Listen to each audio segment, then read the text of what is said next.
So you might have noticed that over the last month or so, I've been pretty quiet over on YouTube, and that is because I'm currently moving flats, moving into a new space, which will hopefully make producing content, producing YouTube videos a lot easier and more efficient than the kind of setup I had before. It might be a bit echoey in here today, and that is because I have basically nothing in this room. There's no furniture. So apologies for the echo. Hopefully over the next series of videos, you'll see this space progressively getting better, and the audio getting better, and the lighting getting better, and just having a little bit more personality.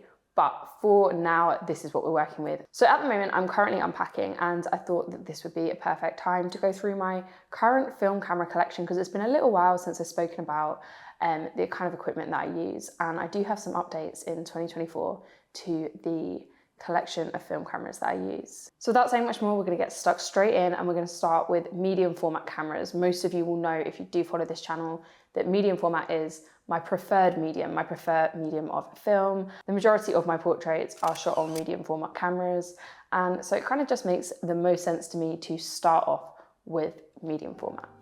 So the first camera we have here is the Mamiya RB67, and this was my first ever medium format camera. I got it back in 2019, I think. If you go far enough back on this channel, you'll see the first time I ever used it, and all of the things that I did wrong with this camera. But at the moment, it's got a 90mm lens on it and a viewfinder that is very broken, actually. It's the little clasp bit at the front has fallen off. But yeah, I have the Mamiya RB67 with the waist level viewfinder, and also somewhere in a box I have a prism finder for it as well. This camera was absolutely the camera that made me fall in love with film photography. I had tried 35mm film photography before I used the Mamiya RB67, and never really felt as though I clicked with film photography until I started to use this camera. And this is the camera that really taught me so much I know about film. And I think just generally shooting with like a fully mechanical camera, everything on here is mechanical. There's no light meter, there's no, auto settings or autofocus or anything like that. It's all mechanical, it's all fully manual.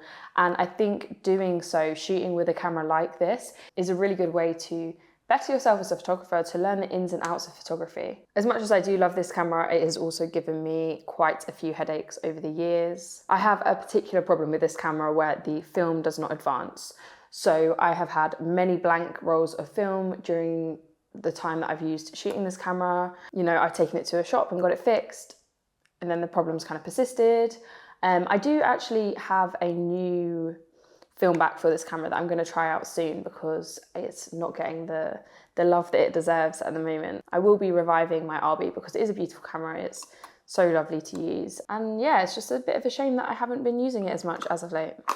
So naturally, moving on from the RB67, we're going to go to its sister, the RZ67. So the RZ67 is the sister of the RB67, and it is pretty much the same camera, apart from a few small differences, such as it has some electronics. So you have a battery in here that controls the shutter speed, and also it kind of has these little LED lights that tells you if something is going wrong with the camera. So for example, if you still got your dark side in, it's going to light up a little red LED light to tell you that is what's going on, and then it makes it just a lot easier to kind of troubleshoot with this camera.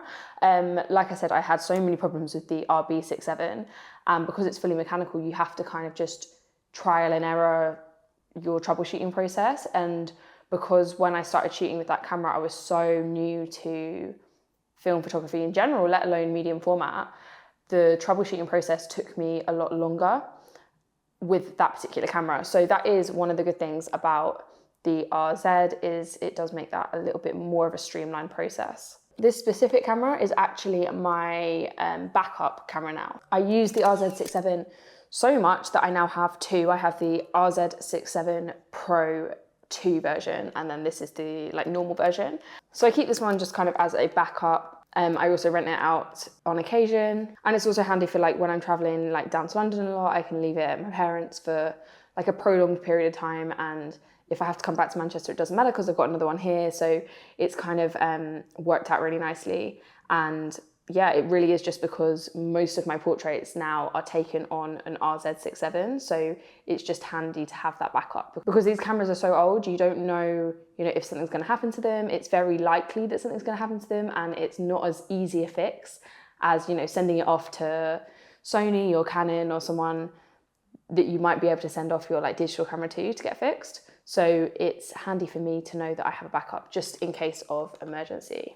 But talking about the RZ Pro 2 version, there are some slight differences on this as well. The troubleshooting process is even easier because they have not only included LED lights within the viewfinder, they also have actual icons. So it's even more specific and even easier to identify the problem if there is a problem. Not only that, but my RZ67, the spare one, the hot shoe doesn't work. So I would need to use different PC cables to use studio lighting. Whereas on this camera, the hot shoe is fully functional. I can just put like the pocket wizard or the trigger into the hot shoe and use studio lighting as I would with a digital camera. You also get half stops on the shutter speed and also fine focusing on this camera, but really there's not a massive amount of differences between the RZ Pro 2 and the RZ67 like Pro normal version. So the last of my 6x7 cameras, and this is my newest camera actually. I bought this earlier this year, beginning of 2024, and it is the Pentax 6.7, and I'm still really getting used to it because it is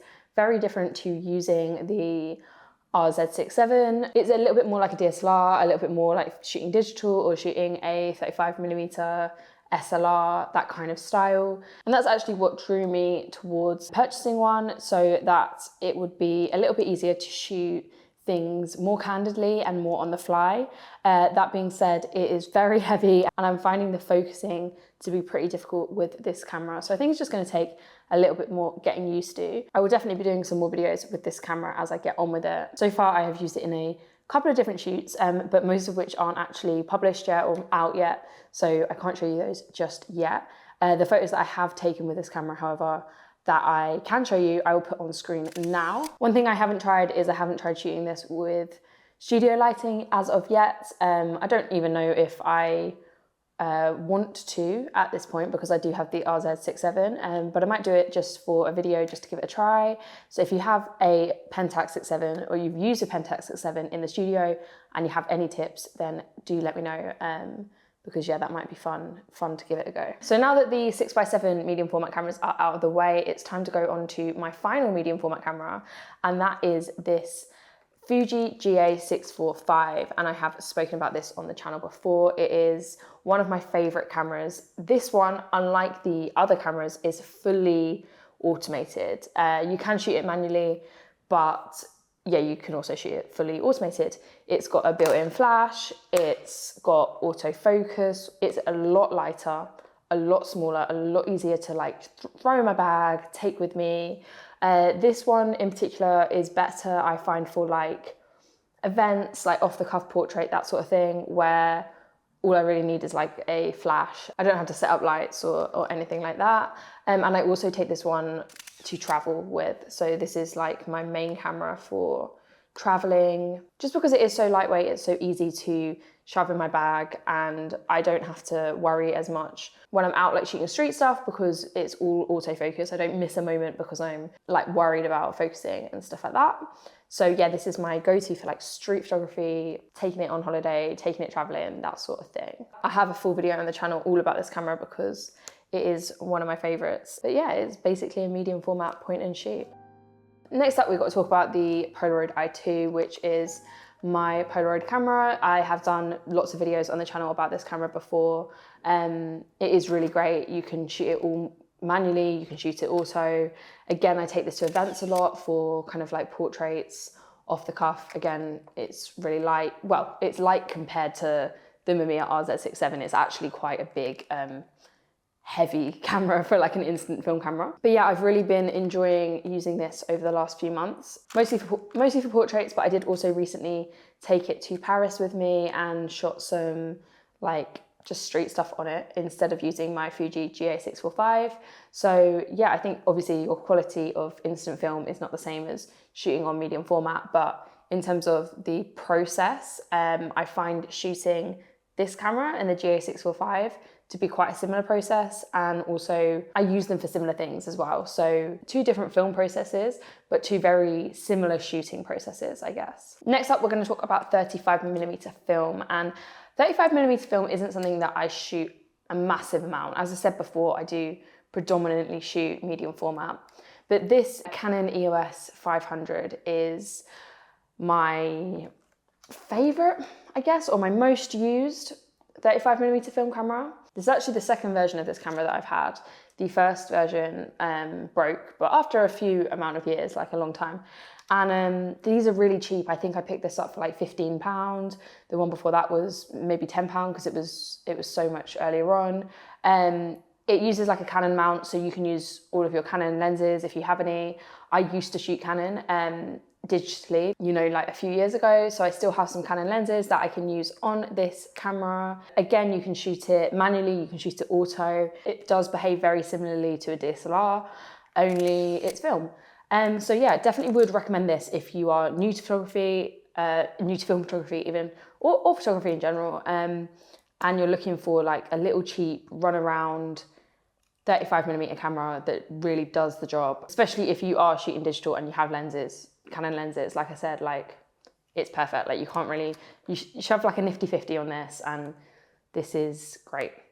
100% recommend this camera.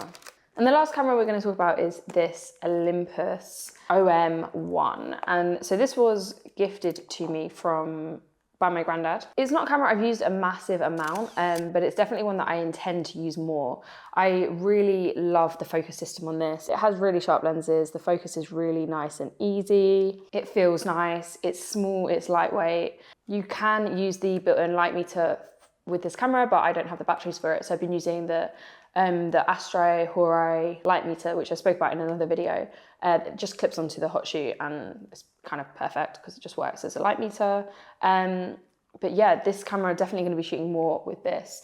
I feel like I spent a lot of last year experimenting with 35mm. I was lucky enough to use a Leica M6 for a little while, and that kind of sparked my interest in 35mm photography and looking for that perfect camera. And it was very, shortly after that my granddad gave me this camera. And so, yeah, I'm really looking forward to using this more. This is going to definitely feature on the channel more often this year. But that is my film camera collection now in early April 2024. That's where we're at. I get a lot of questions about what cameras I use, so hopefully this answered some of those questions and also gave you some ideas as to cameras that I really like and that you might like also if you are in the market for a new film camera. As I said, the next few weeks for me is going to be getting this space more fleshed out and easier to produce videos and to film in. And hopefully that will mean that I have videos coming more regularly again. If there is anything you want to see in this channel, as ever, just let me know. Drop me a comment or DM me on Instagram or whatever your preferred platform is. But thank you guys for watching, and I will see you in the next one.